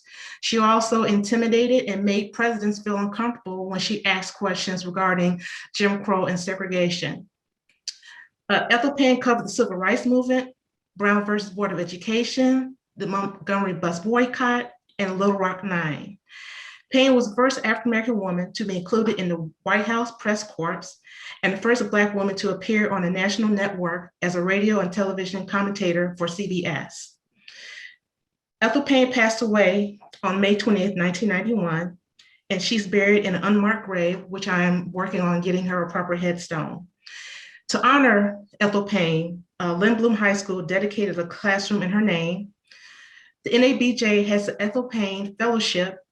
It awards $5,000 awarded to a worthy journalist. And Payne was one of the 4 journalists honored with a U.S. postage stamp in a Women in Journalism series set in 2002. Ethel Payne has paved the way for many Black journalists, and I feel she should be recognized for her many accomplishments. The life and legacy of Ethel Payne needs to be recognized in her hometown in Chicago. Thank you. Thank you. Next, we have the site of the Farmer, Galena, and Chicago Union Railroad Station, located at Canal and Kensei Streets. David Daruska. Yeah, hello. Good morning, almost afternoon. I'm not sure if I can share the PowerPoint presentation that I brought. Let me give it a try and see what happens. Can anybody see this? Yes, we see it. Okay. The site of the Galena and Chicago Union Station is at the corner of Kensei Street and North Canal. The site is currently a surface parking lot. This is a Sanborn map of the area. Looking west from Canal Street, this is the parking lot, and looking south from Kensei Street. The original station at the site was a wooden building, quite ramshackle affair. Built in 1848, it was expanded in 1849 with the addition of a cupola where the railroad president would look west with a telescope to see approaching trains. The station was superseded by a station east of the river at Wells Street, and the building was converted into an employee reading room in 1853. It was subsequently demolished in 1881. The first train to leave Chicago was powered by the Pioneer locomotive built by Baldwin Locomotive Works, and it currently resides in the collections of the Chicago History Museum. The Galena and Chicago Union Railroad was an important business in Chicago. It eventually connected with the Transcontinental Railroad in Iowa and completing the true Transcontinental Railroad from Chicago all the way to the West Coast. Important people involved in the railroad were William Ogden, first mayor of Chicago, who personally raised funds to begin construction of the railroad by soliciting subscriptions from farmers, small businessmen, and farmers' wives. Ogden would later become president of the Union Pacific Railroad, among his other accomplishments. His partner, Jonathan Young Scammon, was another businessman who traveled with Ogden via horseback out to the areas where the railroad would run, collecting funds. Other Chicagoans involved in the railroad are Gordon Hubbard, Walter Loomis Newberg, and Charles Walker. Another recognition of the site was done with the erection of a Chicago Charter Jubilee plaque that was placed there. The plaque subsequently disappeared, and there's no record even of it ever existing. Another thing that took place at the site in 1948 at the Chicago Railroad Fair, which was the 100th anniversary of the first trip of the Pioneer, a time capsule was placed in the ground at the site, and here's a picture of the ceremony, and it's unknown if the time capsule is still there. Now, I'm presenting on behalf of the Blackhawk chapter of the National Railway Historical Society. We have working to declare October. We have declared October Chicago Railroad History Month. We have a proclamation from the mayor. We have done so for the last 3 years. And we've also created a poster to celebrate October as Chicago Railroad History Month, with a view of celebrating the 175th anniversary of the first run of the Pioneer in 2023. The time is up. And Thank you. That's it. Thanks a lot. Antoine Hansen House, 7610 South Ridgeland Avenue, Carroll Grant Hall, suggestor. Carol Grant Hall, can you please click on the button that says accept to be promoted as panelist? You have that prompt, you have to, there you go.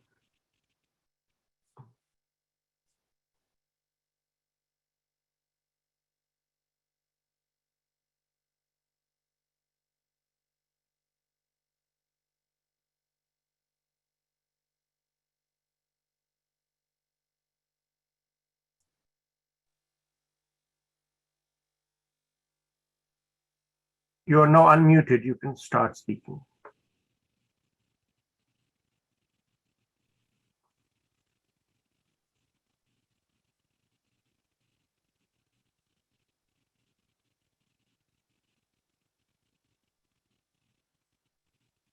I don't know if you're using your phone for your audio. I allowed you to talk on that also. We cannot hear you.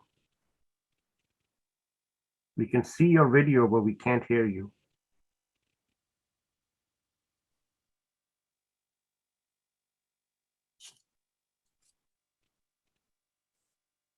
Can you please nod if you're on the phone also?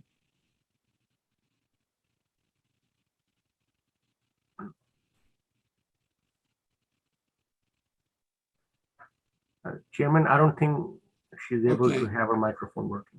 All right, thank you. We will move on to Bethel Apostolic Faith Church Building, 11625 South State Street. The suggestor is Patricia Carter.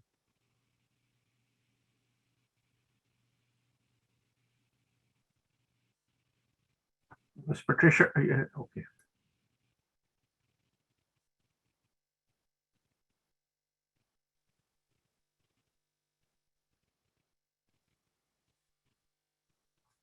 She here?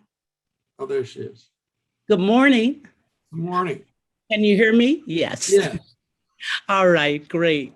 Thank you for this opportunity. I'm one of the board members, Patricia Carter, representing the Bethel Apostolic Faith Church. We're located at 11625 South State Street, right on the corner. This site was built in 1910. It's 111 years old. The Bethel Church has been a wonderful community church, serving the community since 1955 with literacy programs, food drives, clothing drive, back to school, senior support. and in support of their residency. So we highly recommend Bethel as a historic and architectural landmark. Due to, there are some pictures that you should have. There are a few of pictures. It's fabulous architecture, design elements that are both interior and exterior. Inside the church, there are cathedral ceilings, and they tell a story. There are works of art, oils on the wall. They already look like they belong in the museum. They are trimmed with gold. There are many Italian stained glass windows that are about 7 or 8 feet tall. And once again, they tell a story. They completely encapsulate the sanctuary. On the outside, we have the bell towers. We have the original copper gutters and the rooftops with the beautiful corbels and crown moldings. The woodworking is just phenomenal, and it really displays a beautiful skyline.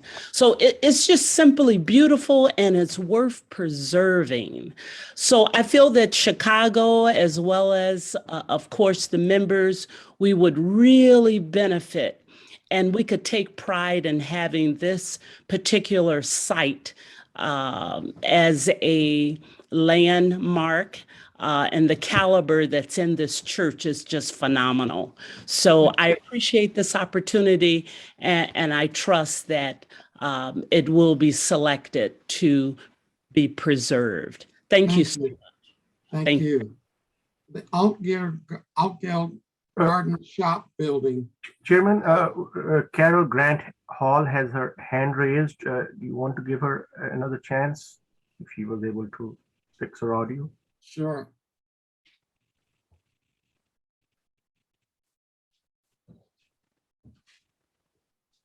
Ms. Grant Hall, we are still not able to hear you.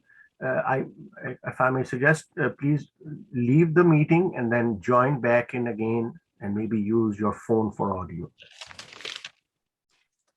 Okay, in the interim, we'll move on to suggestion 9, Altgeld Garden Shop Building, 13112 South Ellis Avenue, Cheryl Johnson. You hear me? Yes. Thank you, commissioners, for giving me this opportunity to speak on the behalf of the building that is known to the community is up top. I'm a 59-year-old resident and current resident in Altgeld, and I'm also the daughter of the mother of environmental justice, Hazel Johnson. And this was where our office was located for 26 years. This is where all the work that came to achieve the accomplishments that she has made over the years, as you have heard previously from John Kramer, who doing the nomination for the National Registry. My mother and I also worked in that office for many years, but I really want to talk about the historical status of this building. We had great leadership that even came out of this community, that housed commercial strips, business in this facility. We have Ernest Dorm, who was actually one of the first hair barbershop in the community, who went on to national, international status by producing his own products, which was called Dorm Product Hair Coat Wave. So that's very significant to even talk about. And during the time of being a young person in this community, we also had the operator of our grocery store, which was known as L Certified, but his actually name was L Bill, in which Jennifer Bill, the famous actress, used to come out on the weekends with her father to help man the store. So you had the Northfleet brothers. This area ended, the Northfleet brothers was a famous gospel group in the city of Chicago, but they also ran Northfleet dry cleaners in this development, in this complex. And also in the surrounding significance of this building, we used to have outdoor concert in that area where we have famous artists and music artists that came through here, like the Jackson 5 and many other, the Earth, Wind and Fire, Sam Cooke. Even before they reached even stardom, many used to come out in this community. And I just want to say, as a resident currently in this area, I really think it's very important that we preserve this building for not only the historical significance based on the work of my mom, that used to be the very first office we ever had, but also some of the other contribution to the architect and the historical significance just of all Gale. And this is the only commercial strip that we have in our community. And we envision by getting the designations that we'll be able to get developed to help to develop the commercial strip, because it housed like 7 businesses. So that gives the opportunity for the community who wants to be able to rent space or be the owner operator of a major grocery store for us. So all those will contribute to the aesthetic of our community, and it's important to remain its history, because we play such a major role in history in Chicago, and I mean in Chicago with this building as being So your time is up on this one. Okay, okay, thank you. Now calling on you for your second one. Outgate Garden School Building C, located at 839 East 132nd Street. Correct. This is one of the very first school building that was ever built in the community. It went from kindergarten to 12th grade until all the other buildings in the community was constructed. I remember personally going there for kindergarten and 1st grade. We had other famous people around the country who once used to live in Allgale, who now own major restaurants in the South. And also they are owner operators or investors in major baseball teams in Texas. So when you look at this building, the education that came out of this building was so significant to us as residents in the community, because many people came out to be great leaders and business owners and productive people in this country. I can also say that even once all the other building was constructed, it served as administration building. So you had people like Gus Savage, who grew up out here, probably who was a congressman back in the day, who probably went through this building also. You probably had Cassie Russell, one of the famous basketball stars, who probably attended or went through this building. So that building housed a lot of histories for many, many years. And we always envisioned the revitalization of that building as an organization that I represent, that my mother founded, People for Community Recovery. We would love to make the connection to all our schools in our community is named after George Washington Carver, who was an environmental scientist. My mother was an environmental justice advocate, so it would be one of the greatest opportunities to see this building to connect with the history of George Washington Carver, but also talk about environmental sustainability and development in the revitalization of this building. And I want to thank you for giving me the opportunity to speak on that building too. Thank you very much. We now call the former Slits Brewery Tide House, Southport Lanes, located at 3325 North Southport Avenue. The suggestor is Mary Lou Seidel, Preservation Chicago. Thank you very much. I do have laryngitis, so I'm going to do my best to speak today. I'm Mary Lou Seidel, the Director of Community Engagement at Preservation Chicago. This Tide House was built in 1898. It's operated for nearly 100 years, specifically as a bowling alley, tavern, and billiards hall. It has the maple bowling floors that are believed to be the oldest in Chicago. And before it closed in 2020, they had they still had hand set pins at the bowling alley. This building is orange rated in the Chicago Historic Resource Survey. The city of Chicago has done well to honor other Schlitz-tied houses, with 5 Schlitz-tied houses and a Schlitz brewery stable being landmarked in 2011, and 4 more tied houses separately landmarked, most recently in 2021. The Queen Anne architecture of this tied house has ornately detailed bays and turrets and beautiful blonde brickwork surrounding the original Schlitz belted globe logo. It retains the classic entrance at the chamfered corner. We recommend that it meets criterions 1 and 6, as well as integrity. Thank you for your consideration and for putting up with my voice. Okay, we'll put up with it, I guess 2 more times here. Okay. Humboldt Park Armory, 1551 North Kensei Avenue. Okay, let's try this again. This building was dedicated in December of 1940 as the Illinois National Guard Armory at 1551 North Kensei Avenue. It was built during World War II to ready the Illinois National Guard for engagement. It is a beautiful Art Deco, Art Moderne building located on the northwest corner of Humboldt Park, and it was designed by the renowned architectural firm Perkins, Chatton, and Hammett.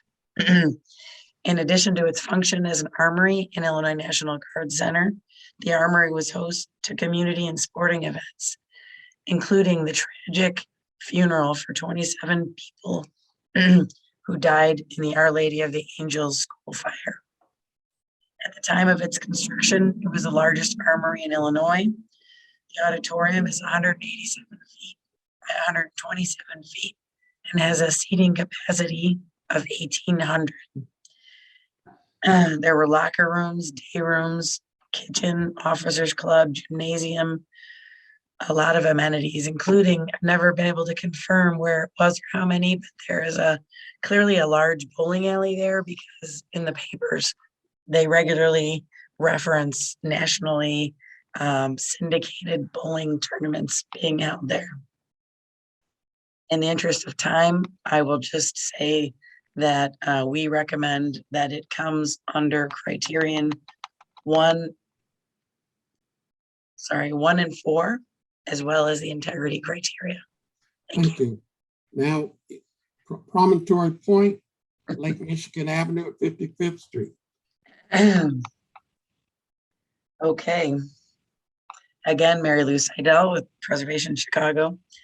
Promontory Point is a 40-acre park in the Chicago South Side, and it has its origins dating back to the 1890s, when Daniel Burnham developed a plan for a 600-acre Burnham Park. That early vision was then added to Burnham's 1901 plan of Chicago.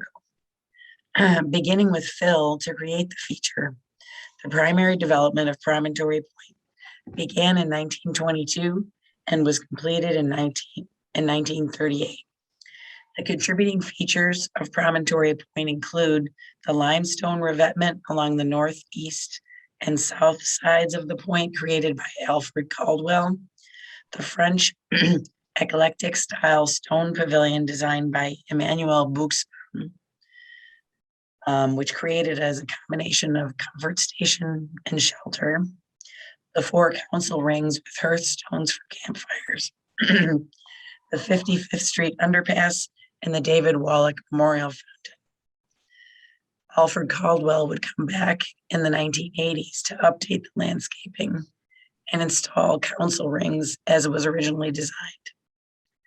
Promontory Point was listed on the National Register in January of 2018. The work of landscape architect Alfred Caldwell is renowned in Chicago and across the country. The Alfred Caldwell designed Lily Pond in Lincoln Park is both a Chicago landmark and a National Historic Landmark. Reese Park and Lincoln Park in Chicago are listed on the National Register of Historic Places. His most recent entry in the National Register, besides Promontory Point, was Eagle Park in Dubuque. He's worked with Mies van der Rohe and Ludwig Hebersheimer on Lafayette Park in Detroit, which is now a National Historic Landmark. Promontory Point's remarkable landscape lakefront feature faces multiple threats. While climate change is negatively impacting lake levels, the greatest threat comes under the guise of improvements to its features. Friends, neighbors, and users of Promontory Point convened in 2002 to protest the city's plans to replace the limestone revetment with concrete. Eventually, the Army Corps agreed with the community that restoration was both viable and could cost less than concrete. The U.S. Army Corps is now launching a 3-year planning project that could lead to permanent and debilitating changes to this landscape. There's a great community concern that despite previous memorandums of agreement committing to retention of these distinguishing features, especially the limestone revetment, 30 seconds. Okay, there are permanent protections in place. We need permanent protections in place to honor and protect. We think it's eligible under criterion 1, 4, 5, 7, and integrity. Thank you. Thank you. Now move to All Saints and St. Anthony's Church, 518 West 28th Place, Ward Miller, Preservation, Chicago. Good afternoon, Commissioners. Can you hear me? Yes. Yes, thank you. Good afternoon. I'm Ward Miller, Executive Director of Preservation Chicago. St. Anthony's Church, located in the Bridgeport community, was designed by noted Chicago architect Henry Schlacks. Schlacks was considered to be one of Chicago's finest ecclesiastical architects, as he was recognized for his ability to capture the magnificent qualities of European cathedrals and proportionately scale them to retain their magnificence, yet fit within a series of standard Chicago city lots. Schlacks was also a longtime favorite architect of Cardinal and Archbishop George Mundelein during his tenure at the seat of America's largest Catholic archdiocese. The church, St. Anthony's, and its tall towers reflect the Norman and Romanesque revival architecture. Its fabulous exterior principal elevations are a true expression of a grand and sophisticated design, with its soaring buttress towers seen for great distances, along with the church's high gables, horizontal bands of fine brickwork, and intricate stone carvings extending up the facades. These features are further defined and united by repeating arched forms from its column belfry arcades to its grand semicircular arch of its principal facade and grand entries. This building is an architectural work of art. The building and its overall design and volumes, along with the quality of its execution, is an expression of some of the principles of architect Louis Sullivan, to which Schlacks worked under in his early years before establishing his own practice. In architecture school at IIT, we often heard from professors like Alfred Caldwell and John Heinrich that if Louis Sullivan was to design a large Catholic church, it would resemble St. Paul's Church in Pilsen or St. Anthony's Church in Bridgeport, further emphasizing the importance of these structures to Chicago's great architectural legacies. Both churches were designed by Henry Schlacks. Constructed in 1913-1914, All Saints St. Anthony is among several church buildings by architect Henry Schlacks belonging to the Archdiocese of Chicago that have recently closed as part of a consolidation program. Knowing that the building has been a longtime cornerstone of the Bridgeport community and its architecture, nothing less than exemplary, with its fine quality hand-carved Sullivan-esque ornament seen at its entry, its richly colored mosaics located at the building's front facade, its art glass windows and landmark towers, in addition to its beautiful volumes of the church, the now closed and deconsecrated building should become a Chicago landmark, as it is now eligible for such a status. Such a designation would further encourage proper reuse and revisioning of this church and the building while maintaining its status as one of Chicago's most impressive religious structures. Also, the recent removal of the massive and decorative art glass windows on the side elevations of the building signals that the church is facing a very uncertain future and perhaps heading towards a possible demolition. 30 If the seconds. church, I'm sorry. 30 seconds. We hope that the planning department and the Commission on Chicago Landmarks will recognize this building as an endangered structure and move towards a landmark designation in the coming weeks and months ahead. Thank you. Thank you. Cornell Store and Flats, 1230-32 East 75th Street, Ward Miller. Yes, good afternoon again, Commissioners. For the record, Ward Miller, Executive Director of Preservation Chicago. We at Preservation Chicago wish to nominate the Cornell Store and Flats located at 1230 to 1232 East 75th Street at the border of the South Shore Grand Crossing community as a candidate for Chicago Landmark designation. This amazing and unique building was designed by one of America's most recognized Prairie School architects, Walter Burley Griffin, known for his work across Chicago and its suburbs and throughout the Midwest, in addition to sites around the world, extending to Australia and India. Griffin is also noted for his winning design of an international competition for the capital city of Canberra, Australia, which was constructed. In the early years of his career, Griffin worked under noted architects Dwight Perkins and Frank Lloyd Wright. His buildings reflect many principles of these world-renowned architects. The Cornell Store and Flats is an exemplary example of the Prairie School style and the architectural legacy of Walter Burley Griffin, with its two principal elevations, one fronting 75th Street, seen here, the commercial entry on the south side of the building, and the residential portion of the building fronting the north. The building, with its strong horizontal emphasis, represents the culmination of the Prairie style as employed as a multi-use structure. The building is orange rated in the CHRS and has been noted by our city's own cultural historian, Tim Samuelson, as a building that Chicago should preserve and landmark. We are of the opinion that this building, abutting the Metro Electric South Shore, former IC station tracks, could serve as a transportation and railroad station and redevelop the parcels to the north as a parking lot for commuters. We feel that this could really reinvigorate this now vacant building that's falling apart by a world-renowned architect. And we believe that this should be considered as part of the city's RFPs for the Invest South and West programs that are becoming so popular. You also have a letter before you from Alderman Michelle Harris, dated March 3rd, 2021, in full support of the Chicago Landmark designation of the building, noting its importance to the community and to the city of Chicago. We would encourage the landmark designation of this building as a means towards its preservation, renovation, and reuse. It's a really fabulous building. It's a small building. It's located next to railroad tracks. And thank you. Thank you so much for your consideration. Central Park Theater, 3531-39 West Roosevelt Road, Max Chavez for Preservation Chicago. Hi there, can you see me all right? Yes. Perfect. Good afternoon, everyone. My name is Max Chavez. I'm the Director of Research and Special Projects for Preservation Chicago. Today, I'm speaking in support of North Lawndale's Central Park Theater at 3535 West Roosevelt as a necessary consideration for the future slate of official Chicago landmarks. Completed in 1917 and designed by architecture firm Rapp & Rapp in conjunction with the Balaban and Katz Theater Corporation, the Central Park Theater boasts a staggering list of superlatives. It is the first movie palace in the city of Chicago.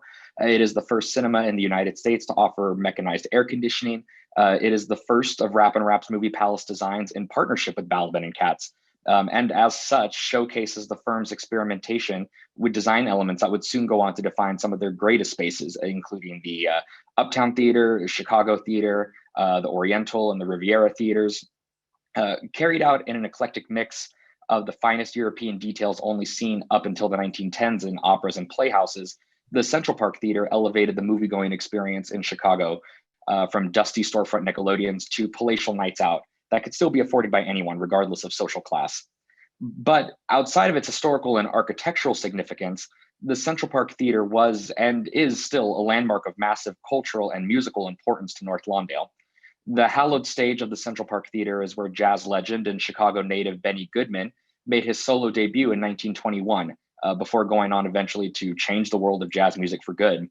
And in 1968, the Central Park Theater was the site of one of the first performances by a then little-known group of brothers on the Chitlin circuit, the Jackson Five. Over its 50 years of operation as a cinema and a performance venue, the Central Park Theater firmly cemented itself as a hub of North Lawndale entertainment, in the process becoming a site of treasured and beloved memories for longtime community residents. Since 1971, the building has been lovingly stewarded by the House of Prayer Church of God in Christ. The faithful congregation has maintained the building for decades, even overseeing renovations to the theater's opulent auditorium, which has helped to bring the Central Park Theater ever closer to its historic glory days. The theater has been submitted for consideration before, but today, along with consent by its owners, an enthusiastic letter of support from Alderman Michael Scott, a passionate committee dedicated to the theater's restoration, and a prestigious inclusion in this year's Chicago Architecture Biennial, it's clearer than ever that this magnificent place deserves to be entered into the highest echelon of Chicago history and be designated as an official Chicago landmark. It is essential that we protect the Central Park Theater for current and future North Lawndale residents, as well as for Chicagoans at large. Thank you very much. Thank you. And you have a presentation, the Seth Warner House at 631 North Central Avenue. Perfect, thank you. So once again, for the record, Max Chavez, Director of Research and Special Projects at Preservation Chicago. I'm speaking on behalf of the organization once more to state our desire to see the official landmarking of the Seth Warner House, 631 North Central Avenue in the Austin neighborhood. This stately Italianate home was built in 1869 by early Austin settler Seth P. Warner, when the Austin area was mostly unsettled prairie land connected to a nearby railroad depot. Warner was a rather visible figure in Chicago and American history. Most notably, his business involvement with fellow businessman Cyrus McCormick resulted in the development and the production of the Mccormick Reaper, the first mass-produced mechanical reaper in the United States. The item revolutionized American agriculture and eventually led to the establishment of the lucrative and long-standing International Harvester Company. But still, the construction of his home and the role it played in the development of the neighborhood of Austin may likely remain Warner's greatest legacy. The residence, which boasted many of the most attractive luxuries of its day, helped to convey to prospective settlers and developers the potential held by the then undeveloped area, which would later become part of the town of Cicero before eventually being annexed by the city of Chicago. As guests and visitors beheld the ample space and the sumptuous fineries of the Seth Warner House, the prospect of putting down roots in Austin quickly became an attractive idea. As Austin's newest residences were constructed, especially the luxurious stretch of mansions that soon came to line Central Avenue, the Seth Warner House still remained the grandest of them all, and with just one look at the home, it's easy to see why. The home was built in an earlier iteration of the Italianate style with a spacious and broad layout afforded to Warner by the sizable lot he was able to secure in then undeveloped Austin. Its most wonderful feature is the Italian villa-style cupola that crowns the roof. And this was reassembled and placed back in its original location after being split up and converted into dormers many decades ago. The home is absolutely beautiful, both inside and out, and its designation as an official Chicago landmark is absolutely essential to the story of early Chicago. In fact, its inclusion on an esteemed roster of Chicago landmarks would easily make the Seth Warner House one of the oldest landmarks in the city of Chicago, having been built the same year as one of our most beloved sites, the Chicago Water Tower. We excitedly look forward to the day when the Seth Warner House takes its rightful place amongst our city's finest landmarks. With the current owner's enthusiastic consent, we hope that this is an honor close at hand. Thank you once more for your time and your consideration of this very special Chicago home. Thank you. For the last three suggestions, I will read the description of the property, the address, and the name of the person who submitted the suggestion, as they were not able to attend today's meeting. The first one is 1331 South Michigan Avenue Commercial Building. Kelly Dawson, suggestor. The second one is a mixed-use building at 368 East 69th Street. Seidel Howard is the suggestor. The third one is the former TCF Bank Building at 4192 South Archer Avenue. The suggestor is Miriam Yvette Perez Lozano. Thank you for all of your suggestions and for taking the time to share your thoughts and information with us. All of the suggestions will now be given to the Historic Preservation Division staff for further review. The meeting is now adjourned. Thank you for attending.